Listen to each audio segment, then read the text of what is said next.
হঠাৎ জোনাকির হারিয়ে যায়, নিয়ম ল্যাম্পপোস্টগুলো সাদা হয়ে যায়। কিন্তু মহাকালের ধারায় কিছু নেশা কখনো পরিবর্তন হয় না। ঠিক এমনই এক নেশার গল্প আজকে আমরা শুনব। আবৃত্তি করছি মোফাজ্জল করিমের লেখা নেশা।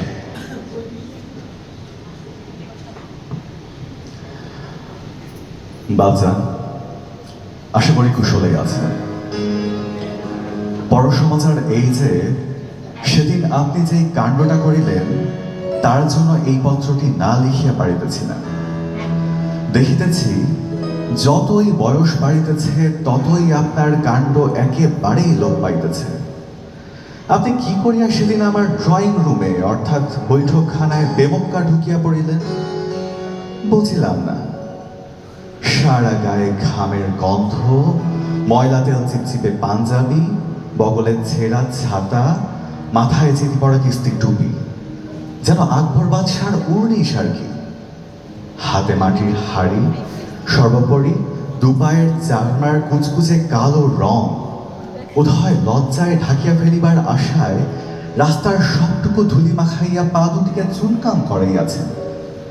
কি লজ্জা! আপনার ওই মূর্তি দেখিয়া আমার বন্ধুগণ এবং তাদের সুন্দরী স্ত্রীরা বজ্রা হতের মতো তাকাইয়া রহিল, যেন তাহারা চাক্ষুষ ভূত দেখিতেছে। আর আমার অবস্থাটা একবার ভাবিয়া দেখুন, মান সম্মান মর্যাদা জাহান নামে গেল। তাও না হয় যদি আপনি দয়া করিয়া একটু চুপ থাকিতেন, তবু একটি কথা ছিল। তা না, আপনার আবার আহ্লাদে মুখ দিয়া কথার ফোয়ারা ছুটিতে লাগিল। বাবা কেমন আছো, বৌমা কোথায়? বলি আরে ভাগ্যে সেই মুহূর্তেও সেখানে ছিল না, থাকিলে সে বেচারির হার্ট অ্যাটাক হইয়া যাইত। সে তো আবার হঠাৎ কোনো খারাপ দৃশ্য মোটেই সহ্য করতে পারে না, বড় কোমল হৃদয়ের মানুষ কিনা। বাবজান, তোমাকে সাবধান করিয়া দিতেছি, আর যাই করো এইভাবে আমাকে ডুবাইও না।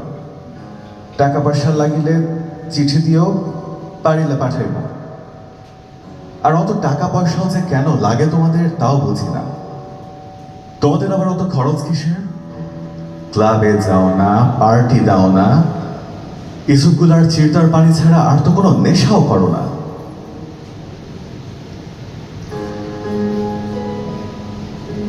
এইটুকু পড়িয়া দরিদ্র স্কুল মাস্টার পিতা আনমনে বলিয়া উঠিলেন, না না, ভুল বললি রে বাবা। নেশা একটা আছে,